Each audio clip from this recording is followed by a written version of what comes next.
Bismillahirrahmanirrahim. Assalamualaikum warahmatullahi wabarakatuh. Alhamdulillahirrabbilalamin. Wa bihi nasta'inu ala umuri dunia waddin. Allahumma salli wa sallim wa barik ala sayyidina wa habibina wa syafi'ina sayyidina wa maulana Muhammadin wa ala alihi wa sahbihi ajma'in. Rabbi shrah li sadri wa yassir li amri wahlul 'uqdatam min lisani yafqahu qawli. Asyhadu an la ilaha illallah wa asyhadu anna Muhammadar Rasulullah. Allahumma sholli ala sayyidina Muhammad wa ala alihi wa sahbihi wa sallam. Asyhadu an la ilaha illallah wa asyhadu anna Muhammadar Rasulullah. Allahumma sholli ala sayyidina Muhammad wa ala alihi wa sahbihi wa sallam. Asyhadu an la ilaha illallah wa asyhadu anna Muhammadar Rasulullah. Allahumma sholli ala sayyidina Muhammad wa ala alihi wa sahbihi wa sallam. Amma ba'du. Alhamdulillahirrabbilalamin. Puji syukur kehadirat Allah subhanahu wa ta'ala atas nikmat dan karunia-Nya kepada kita semua. Shalawat dan salam semoga tetap terlimpah curahkan kehadiran junjungan Nabi besar Muhammad sallallahu alaihi wasallam yang telah membawa kita minad dhulumati ilan nur. Baiklah, pada pertemuan kali ini akan membahas tentang tuntunan hidup yang diajarkan oleh Syekh Abdul Qadir Jailani. Yang pertama itu adalah taubat. Taubat itu bahwasanya manusia pasti akan mempunyai salah dan dosa, pasti akan melakukan perbuatan salah. Dengan kesalahan itu diharapkan manusia untuk segera melakukan pertobatan. Innallaha yuhibbut tawwabin wa yuhibbul mutatahhirin. Sesungguhnya Allah mencintai orang-orang yang bertaubat dan orang-orang yang mensucikan diri. Ketika Nabi Adam berbuat salah atau dosa dengan melanggar perintah Allah untuk tidak mendekati buah huldi, tetapi ketika Nabi Adam memakan buah huldi, dengan serta-merta Nabi Adam merasa bersalah, menyesali perbuatannya dan bertobat kepada Allah dengan melakukan apa-apa yang diperintahkan Allah. Rabbana dzalamna anfusana fa in lam taghfir lana wa tarhamna lanakunanna minal khasirin. Wahai Tuhanku, sesungguhnya aku telah mendolimi diriku sendiri. Apabila Engkau tidak mengampuni dosa-dosaku, maka sesungguhnya aku termasuk orang-orang yang merugi. Akan tetapi ketika iblis berbuat kesalahan, tidak melakukan perintah Allah, yakni bersujud kepada Nabi Adam, iblis tidak merasa bersalah apalagi bertobat. Iblis justru meminta kepada Tuhannya untuk diberikan umur yang panjang hanya untuk menggoda umat manusia sampai di akhir zaman. Jadi ketika manusia itu bersalah atau berbuat kesalahan, itu adalah manusiawi, tetapi segeralah bertaubat. Yang kedua yaitu tentang juhud. Juhud adalah tidak cinta dunia. Dunia memang kita butuhkan, tetapi mempergunakan dunia sesuai dengan kebutuhan kita, bukan serakah, tidak dengan serakah. Kita mempergunakan dunia sesuai dengan kebutuhan saja. Contoh ketika kita makan, ketika satu piring itu sudah cukup membuat kita kenyang, hendaklah kita tidak melakukan makan yang 2 piring. Ketika kita sudah bisa melakukan sesuatu yang cukup memenuhi kebutuhan kita, maka itu namanya juhud. Contoh banyak sekali cerita-cerita tentang juhud, diantaranya tentang semut dan setetes madu. Ketika semut itu melintasi dan bertemu dengan setetes madu, semut itu ingin merasakan nikmatnya madu. Kemudian semut itu dengan serta-merta menjilat madu. Nah, dengan seperti itu semut merasa senang dan merasa segar. Madu itu bisa menyegarkan semut. Tetapi ketika semut itu berlebihan hingga berenang-renang di dalam madu, maka sesungguhnya hal yang demikian akan mencelakai semut itu sendiri, bahkan akan membinasakan semut. Begitu juga manusia. Ketika manusia mempergunakan dunia dengan seperlunya, maka itu akan menyelamatkan. Tetapi ketika manusia berenang-renang dalam kemewahan atau bersenang-senang dengan dunia, mencintai dunia, maka sungguh itu akan membuat manusia menjadi binasa. Bagaimana caranya kita juhud dalam dunia ini? Karena sesungguhnya inna hadil hayatud dunya lahun wa la'ib, bahwasanya dunia ini adalah permainan dan senda gurau belaka. Jadi ketika kita menghadapi dunia ini jangan mencintai, karena sesungguhnya dunia itu hanya senda gurau dan permainan belaka. Cara yang pertama itu dengan kita mengendalikan hawa nafsu. Hawa nafsu kita kendalikan. Tingkatan nafsu itu diantaranya yang pertama adalah nafsul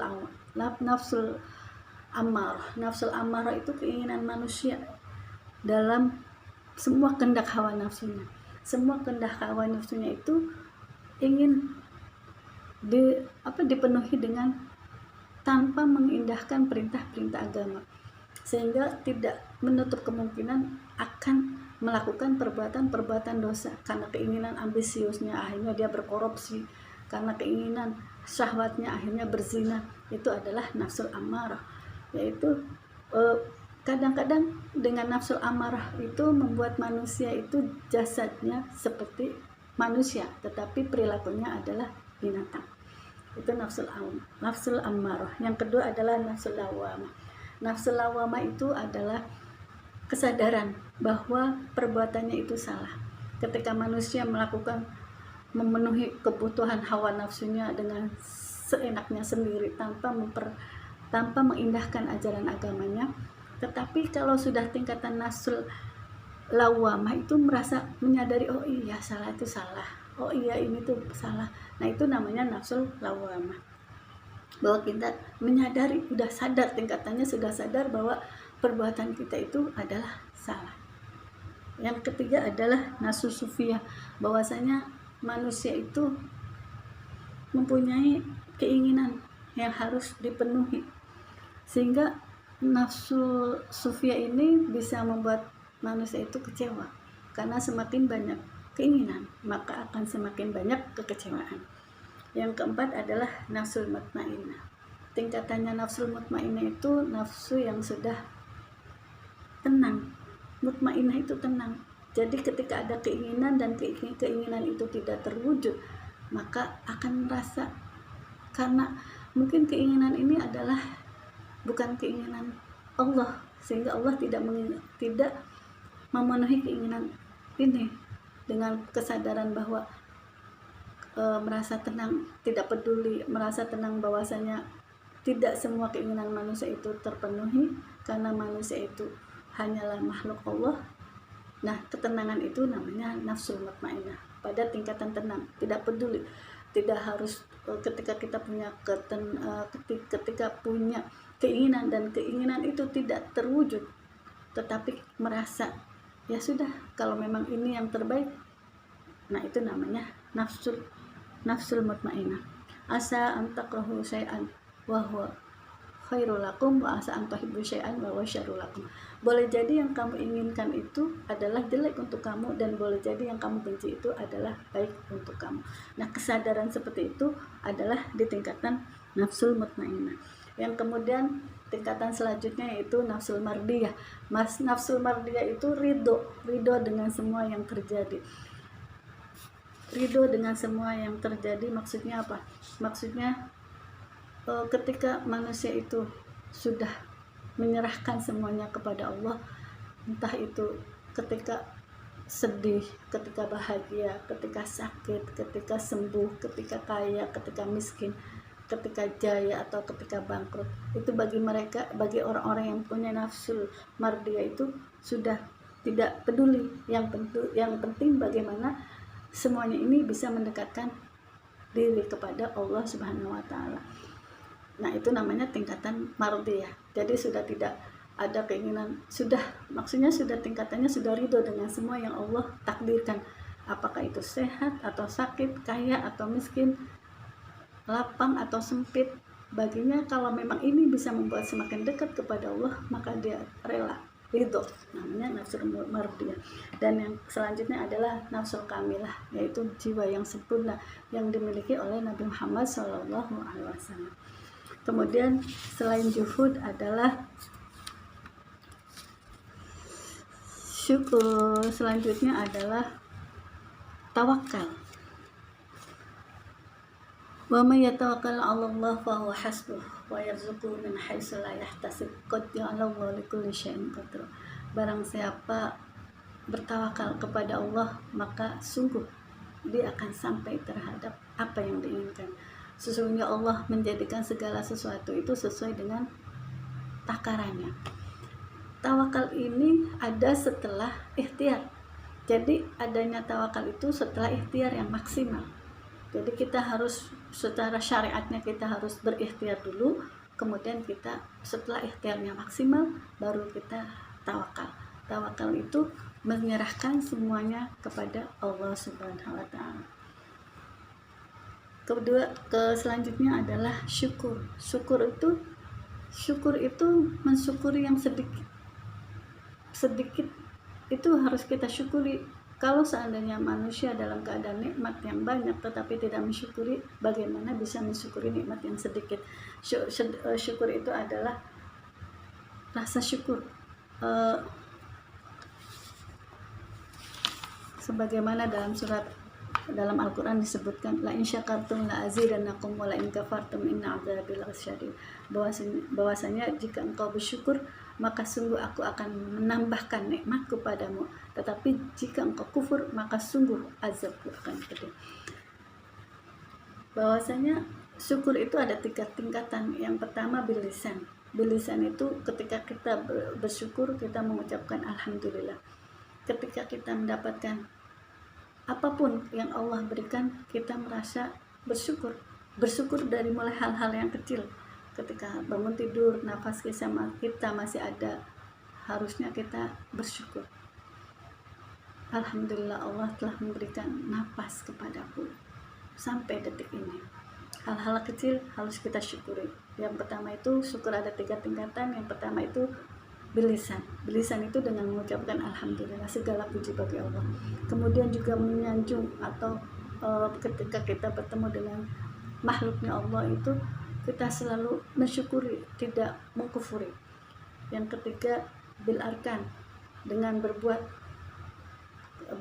Maksudnya bil arkan itu rasa syukur dengan diimplementasikan dalam perbuatan kita, yaitu dengan pengorbanan. Dalam kehidupan ini kita harus ada pengorbanan. Ketika kita ingin sesuatu, kita harus berkorban mencintai, berkorban dari kemalasan. Semua itu adalah pengorbanan. Segala sesuatu itu harus dilakukan dengan adanya pengorbanan. Kemudian kita harus punya rasa kasih sayang terhadap sesama, terhadap makhluk Allah, sehingga tidak ada sedikit pun kebencian di hati orang-orang yang bersyukur terhadap makhluk Allah, karena di hatinya sudah tidak ada lagi kebencian, yang ada cuma cinta kepada Allah. Sampai dengan makhluk-makhluknya Allah pun selalu dicintai. Yang ketiga yaitu syukur bil qalbi, dengan rasa syukur di hati, bahwasanya semua yang ada, semua yang terjadi di dunia ini harus disyukuri dan adanya di hati. Di hatinya bahagia, tenang, kemudian di lisannya mengucapkan kata-kata yang baik dengan alhamdulillah, alhamdulillah ala kulli halin, dalam keadaan apapun alhamdulillah. Kemudian dengan perbuatannya melakukan kebaikan, pengorbanan, kasih sayang antara sesama, antara makhluk dan lain sebagainya, itu namanya syukur. Yang kelima adalah sabar. Ya ayyuhalladzina amanu sabiru wasabiru, ya ayyuhalladzina amanu sta'inu bisabri wassalah. Banyak sekali ayat-ayat Al-Qur'an yang menerangkan tentang sabar. Wahai orang-orang yang beriman, minta tolonglah kamu dengan sabar dan sholat. Innallaha ma'as-sabirin, sesungguhnya Allah bersama orang-orang yang sabar. Sabar ketika di dunia ini, sabar dalam meninggalkan maksiat. Ada tingkatan sabar. Yang pertama itu sabar dalam meninggalkan maksiat. Namanya maksiat itu secara gampangnya itu sesuatu yang indah, tetapi contoh korupsi itu kita nggak perlu susah-susah, dengan gampang kita mendapatkan uang yang banyak. Tetapi dengan rasa sabar untuk menghindari atau tidak melakukan kemaksiatan adalah sabar yang tingkat pertama. Kemudian sabar untuk melaksanakan ketaatan. Namanya kita melaksanakan sholat, melaksanakan semua kewajiban itu sebetulnya bagi orang-orang tentu itu merasa berat. Tetapi dengan kesabaran bahwasanya ini adalah ketaatan yang harus dilaksanakan, maka itu adalah tingkatan sabar yang kedua. Kemudian tingkatan sabar yang ketiga itu menghadapi musibah, sabar menghadapi bencana, menghadapi musibah dan lain sebagainya. Kemudian ada contoh kesabaran yang dilakukan oleh Nabi Yusuf. Kesabaran yang dilakukan oleh Nabi Yusuf itu ada 3 tingkatan. Yang paling pertama itu tingkatan yang paling berat, yaitu sabar untuk tidak melakukan kemaksiatan sebetulnya dia sendiri bisa melakukannya. Contoh, ketika Nabi Yusuf digoda oleh Siti Zulaiha, sebetulnya Nabi Yusuf punya pilihan untuk bisa melakukan suatu maksiat, tetapi karena Nabi Yusuf ingin bersabar dari menjaga untuk tidak bermaksiat, karena Nabi Yusuf lebih memilih di penjara daripada melakukan maksiat. Nah, itu adalah sifat sabar yang pertama. Sabar ketika ada pilihan, sebetulnya dia bisa untuk melakukan dosa, tetapi karena ingin taat kepada Allah, akhirnya Nabi Yusuf meninggalkan maksiat itu. Nah, tingkatan yang paling rendah itu sabarnya ketika Nabi Yusuf itu berada di sumur. Nabi Yusuf tidak punya pilihan lagi, mau marah tetap di sumur, ataupun tidak marah juga tetap di sumur. Nah, sabar dalam keadaan tidak ada pilihan itu sebetulnya sabar tingkat rendah. Baik, selanjutnya adalah tentang ridho dengan takdir. Ridho dengan takdir, apapun yang Allah takdirkan kepada kita adalah kita ridhoi. Karena apa? Baik kita itu kaya atau miskin, sehat atau sakit, kemudian lapang atau sempit, kalau memang kita semuanya itu mendekatkan diri kepada Allah, tidak apa. Karena cobaan yang paling berat itu ketika manusia dalam keadaan lapang. Biasanya ketika dalam keadaan lapang itu akan lupa, akan gampang lalai. Kemudian Allah menguji manusia itu dengan kemiskinan. Barulah ketika miskin merasa dekat dengan Allah. Barulah ketika sakit akan merasa dekat sama Allah.